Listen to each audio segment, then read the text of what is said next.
Երկու տնտեսվարող սուբյեկտ առանց համապատասխան լիցենզիայի զբաղվել են կրիպտոակտիվների առուվաճառքի գործունեությամբ։ Մյուս բացահայտման ժամանակ պարզվել է, որ 14 ֆիզիկական անձ առանց պետական գրանցման զբաղվել են կրիպտոակտիվների առուվաճառքով, իսկ մի մասն իրականացրել են նաև կրիպտոակտիվներով ծառայությունների մատուցում։ Okay, ժողովուրդ ջան, ամեն ինչ լրջանում է, ՊԵԿ-ի կողմից լայնածավալ ստուգումներ են իրականացվել, խոշոր տուգանքներ կան արդեն գրված, քրեական գործ կա նախաձեռնված, ու այս թեմայով ՊԵԿ-ը այսօր ռեպորտաժ է հրապարակել, ու այս տեսանյութում խոսելու ենք նրա մասին, թե ստուգումները ինչ հիմքով են, ինչ ընդհանրապես կատարվում կրիպտո շուկայում, հիմա օրենքի ու լիցենզավորման ինչ պահանջներ կան ոլորտում, այն մասին ենք խոսալու, որ P2P ոլորտը, որը որ մենք այնպեսին ինչպեսին ինքը կա, ճանաչում ենք, ինքը հավանաբար մեռնելու է, ու եթե դուք P2P-ով հիմա զբաղվում եք կամ զբաղվել եք, ինչ պետք է անեք, ու ընթացքում նաև կդիտենք ՊԵԿ-ի հրապարակած ռեպորտաժը։ Սա Bitcoin Edo վիդեոբլոգն է, որտեղ մենք խոսում ենք Bitcoin-ից ու ֆինանսներից, եթե հետաքրքիր են թեմաները, բաժանորդագրվեք ալիքին, իսկ թեման արժի ամենահիմքից սկսել, ինչ օրենք կա հիմա Հայաստանում, որը որ գործում է կրիպտո շուկայում, դա անցած ամռանը ընդունված կրիպտոակտիվների մասին օրենքն է, որը մոտ 100 էջանոց օրենք է, մանրամասն կարագրում է, թե ինչ պահանջներ կան ոլորտում աշխատելու, գործունեություն ծավալելու ու լիցենզիա ստանալու համար։ Այս օրենքի ամենավերջում կա անցումային դրույթների հատված, որը որ կարելի ասել նկարագրում է կրիպտո ոլորտը այնպեսին ինչպեսին որ հենց հիմա այսօր որ կա։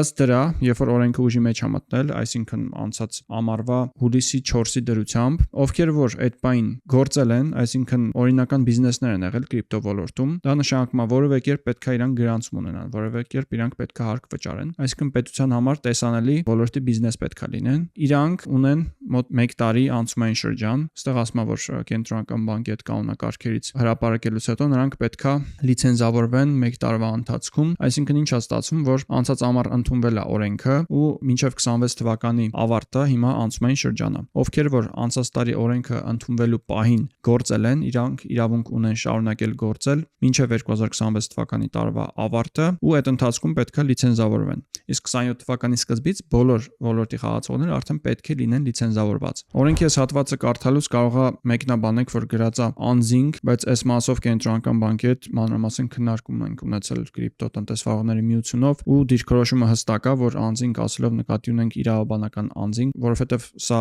բիզնեսներ են, ովքեր որտեղ գրված է նաև կրիպտո ակտիվներով ծառայություններ են մատուցում։ Ծառայություն մատուցողը դա շահույթ հետապնդող է, շահույթ հետապնդողը պետք է գրանցված լինի որպես ԱԾ, ՍՊ, ՓԲ եւ այլն, այսինքն պետք է ինչ որ կազմակերպայրավական կարգավիճակ ունենա։ Իսկ ինչի կարող է ֆիզանձը տունը նստած կրիպտոյի change-ով զբաղվի ու այս ՊԵԿ-ի ստուգումները հիմնականում հենց դրան են վերաբերվում։ Այս օրենքները ընդունվել են ու հիմա այս անցումային դրույթների այս կետում էլ գրված է, որ ովքեր որ այդ անցումային շրջանի տակ չեն մտնում, այսինքն 2025 թվականի ամռան թե իրանք գրանցված չեն եղել, գործող բիզնես չեն եղել կրիպտո շուկայում, իրանք այդ դեպքում պետքա լիցենզիա ստանան, դիմեն կենտրոնական բանկ լիցենզավորվեն, այդ ամեն ինչին համապատասխանեն, լիցենզիա ստանան, նոր իրավունք կունենան ոլորտում գործունեություն ծավալել։ Այս օրենքից զատ կան նաև նորմատիվ իրավական ակտեր, այս կանոնակարգերը կենտրոնական բանկի կողմից ընդունված, որոնք որ ընդունվել են էլի այդ նույն մայր օրենքի հիման վրա, սրանց էլ կարող եք ծանոթանալ, այս կանոնակարգերի հղումներն են, այստեղ էլ մոտ 100 քանի էջ նյութ կա, այնտեղ մանրամասն ներկայացված է, թե ոլորտի խաղացողները ինչ պայմանների պետք է համապատասխանեն։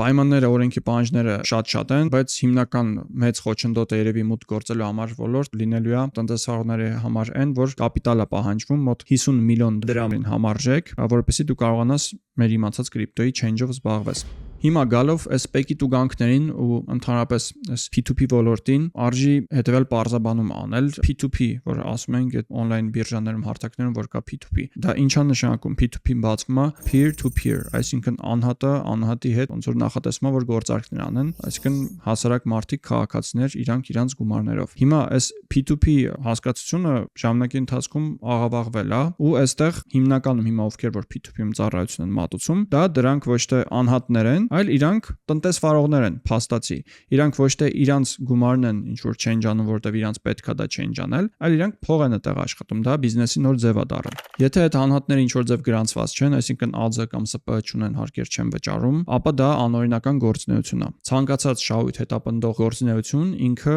ենթակա է հարկման։ Ու քանի որ այստեղ արդեն ավելի լուրջ է, որ կա ոլորտը կարգավորող օրենք, որը հստակ նկարագրում է, թե ոնց պետքա ոլորտի խաղացողները գործեն, այստեղ արդեն եթե ինչ որ խախտում ա լինում, պետությունը աչք չի փակում, մասնավորապես այդտեղ արդեն հարկային է պետեկամուտների կոմիտեն արդեն սկսել է այդ տնտեսվարողներին հրավիրել, հարցեր տալ, բարձաբանել թե ինչով են իրանք զբաղվում ու դրա նաև տուգանքներ նշանակել, որովհետև մեծ մասը այս ոլորտում գործունեություն ծավալողների գրանցված չեն։ Ոստեղ եթե մտնենք օրինակ ամենախոշոր բորսայի Binance-ի P2P բաժինը, տեսնում ենք, որ այդտեղ ինչ տեսակի հայտարարություններ կան դրված, օրինակ 1400 գործարքով մարդ կա։ Այս միանշանակ բիզնես է, ոչ թե անհատ է, սա P2P չի։ Սա մեկը բիզնես է, ինքը ինչ որ անհատներին, ովքեր իրան դիմում են, իրանք անհատ են հանդիսանում, բայց ով որ իրանց այդ փոխանակում անում է, ինքը հաստատ անհատ չի ու շահույթ է տապնդում։ Այստեղ նույնպես 567 գործարք, 700 գործարք, 500 գործարք։ Այստեղ օրինակ հստակ գրված է, որ exchange է, այսինքն ոչ թե մարդ է, ինչ որ անազգանով, այլ սա ընկերություն է։ Հիմա եթե օրինակ տվյալ ընկերությունը ինքը գրանցված չի, ինքը հարկեր չի վճարում ու շատ կարևոր է սա շեշտել, որ 2025 թվականի հուլիսի 4-ի դրությամբ, այսինքն 1 տարի արդեն անցել է այն կետից, երբ որ դու պետքա գրանցված լինեիր։ Եթե այդ պայդրությամբ չէիր գրանցվել, այլ հիմա չես կարող դա շտկել, որովհետև օրենքը հստակ ասում է, այդ պայդրությունից սկսած են տնտեսվարողները իրավունք ունենում այդ անցումային ժամանակաշրջանի հատվածից օգտվել ու նոր խաղացողներ չեն կարող մտնել ու այդ անցումային շրջանից օգտվել։ Ոստեղ որ թերթում ենք, sense տասնյակ հայտարարություններ կան, մոտ 7 էջ կա, այսինքն ամեն էջի վրա ինչքան է, մի 10 հատ հայտարարություն է, այսինքն մի 50 հատ, 70 հատ անհատ կա երևի, այստեղ փաստացի բիզնեսով զբաղվող կա, ովքեր որ ամենայն հավանականությամբ գրանցված չեն, անօրինական են գործում ու հենց իրանց հետևից է գնացել ՊԿ։ Եկեք տեսանյութը դիտենք, որ ավելի հստակ դառնա ամեն ինչ։ Հայաստանի Հանրապետության պետականիկամուտների կոմիտեի հետաքննության եւ օպերատիվ հետախուզության վարչության աշխատակիցները հարկային իրավախախտումների եւ տնտեսական հանցագործությունների դեմ պայքարի շրջանակում լայնածավալ օպերատիվ հետախուզական միջոցառումներ են իրականացրել կրիպտոակտիվների առուվաճառքով զբաղվող, ինչպես նաեւ կրիպտոակտիվներով ծառայություններ մատուցող անձանց նկատմամբ։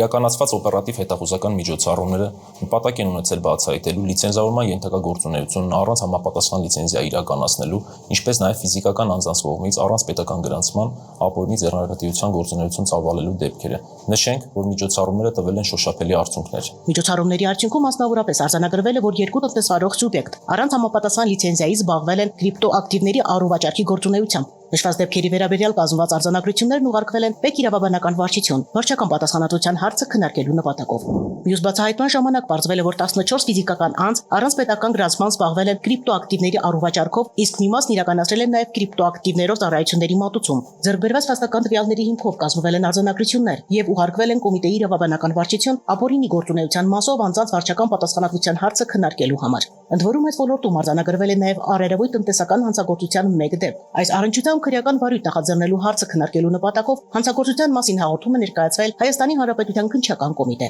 7 հարբճարողի նկատմամբ իրականացված միջոցառումների արդյունքում բացահայտվել են իրացման շրջանառության թերհայտարարագրման դեպքեր։ Վերջիններս պարտավորվել են ներկայացնել ճշգրտված հաշվարկներ, հայտարարելով նախկինում թերհայտարարագրված շրջանառությունները։ Հարկ է նշել, որ բոլոր բացահայտումների առնչությամբ կրիպտոակտիվների առք ու վաճառքով զբաղվող, ինչպես նաև կրիպտոակտիվներով ծառայություններ մատուցող անձանց վերաբերյալ տեղեկատվությունները փոխանցվել են Հայաստանի Հանրապետության կենտրոնական բանկ հետագա ընթացքը լուծելու նպատակով։ Ոլորտում օրինականության ապահովման նպատակով պետականիկամուտների կոմիտեն ուժեղացած վերահսկողություն է իրականացնում կրիպտոակտիվների շուկայում գործունեություն ծավալող անձանց նկատմամբ։ Եվ ըստ այդմ կոմիտեն հորդորում է կրիպտոակտիվի առուվաճառքով զբաղվող կամ այս ոլորտում ծառայություններ մատուցող անձանց կրիպտոակտիվների մասին, լիցենզավորման մասին Հայաստանի Հանրապետության օրենքների եւ ոլորտը կարգավորող այլ իրավական ակտերի պահանջները խստագույնս պահպանել։ Պետականիկամուտների կոմիտեի տեղեկատվության եւ հասարակայնության հետ կապերի բաժին։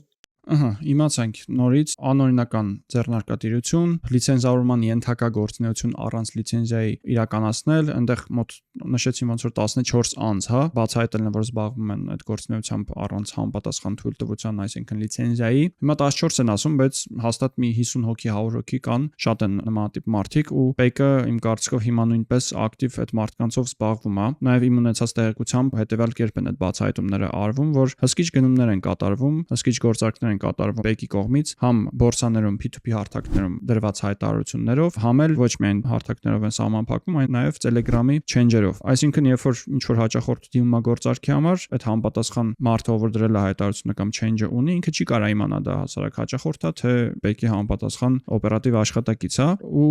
այդպիսով բացահայտվում է, որ մարդը բիզնեսով է զբաղվում, իրան հրավիրում են, համապատասխան տուգանքները, բաներն են դնում։ Ու երևի ամենակարևոր հետաքրքրող հարցը չէ, պետք է լինի թե ինչ պատիժ է դրա համար նախատեսվում, շատ մեծ են պատիժները, 5, 10, 20 միլիոն դրամ մինչև հասնում են տուգանքները, ու ավելին, եթե մտածում եք տենց սնանկ ձեզ հայտարարելով կարող եք ոնց որ բրցնել այս ամեն ինչից, առանց լիցենզիայի, լիցենզավորման ենթակա գործունեություն իրականացնելու համար նաև քրեական պատասխանատվություն, այսինքն ազատազրկում է նաև նախատեսվում, այսինքն բավականին խիստ են այստեղ պատիժները ու պետք է շատ զգույշ լինել։ Հիմա էլ քանի որ օրենքով կանխիկով գործարքները կրիպտոյում արգելված են ու կրիպտոյի շրջանառության ամբողջ հատվածը կարելի ասել հիմա անկանխիկ է տեղի ունենում, այսինքն բանկերով է տեղի ունենում, բանկերի միջոցով նույնպես մեծ շրջանառություն տեսնելուց այդ հաշիվները ֆիքսվում են ու դրանով նույնպես ՊԿ արդեն կարող է բացահայտել թաքնված կրիպտո բիզնեսով զբաղվողներին։ Ու այստեղ մի բան էլ ասեմ, կենտրոնական բանկից բանկերին էլ արդեն այդ ազդակը գնացել, որ պետքա բանկերը ուշադիր լինեն ու այսպես ասած մաքրեն իրենց բանկերից անօրինական կրիպտոյի change-ով զբաղվողներին ու դա ձեզ ասեմ էլի շատ հեշտ է, այսինքն ոչ միայն ՊԿ-ն է դրանով երևի թե արդեն զբաղվելու, այլ նաև բանկերը, այստեղ մանավանդ հարթակներում որ գրված են կոնկրետ բանկերի անուններ, օրինակ բանկը կարող է ինքն էլ հսկիչ գործարքներ անի, տեսնի ինչ քարտով, ինչ հաշվի համարով է դա արվում ու դրա այդ հաշիվները բլոկավորվեն, այսինքն sense լրիվ ազատ ով ինչ ուզում է անում է, ով 500,000 դրամ ունի, սկսի կրիպտոյի change-ով զբաղվել, դա արդեն այդ էջը փակված է։ Հիմա արդեն պետությունը կարգավորում է այս ոլորտը, հստակ խիստ կանոններ կան, հստակ պատիժներ, տուգանքներ կան ու պետք է այս կանոններին հետևել։ Հիմա վերջում, եթե դուք P2P-ով զբաղվել եք կամ հիմա զբաղվում եք, ինչ պետք է անեք։ Օրենքը էլի խոսեցինք հստակ ասում է, եթե մինչև 25 թվականի հուլիսի 4-ը գրանցված ես եղել աշխատել ես այս ոլորտում, կարող ես շարունակել աշխատել մինչև 26 թվականի վերջ, պետք է հարկերը վճարես, պետք է մինչև տարվա վերջ լիցենզավորվես, որպեսզի եթե շարունակում ես քո գործունեությունը, արդեն լիցենզավորված սուբյեկտի տեսքով շարունակես գործունեությունը։ Եթե դու մինչև 25 թվականի հուլիսի 4-ը գրանցված չես եղել, հարկեր չես վճարել, ապա իմ կողմից ձեզ խորհուրդ հետևյալը կլինի, որ պետք է հենց հիմա դադարեցնեք ձեր գործունեությունը, եթե P2P-ում գովազդներ հայտարարություններ ունեք, պետք է հանեք դրանք, եթե ինչ որ Telegram changer ունեք, պետք է դադարեցնեք դրանք ու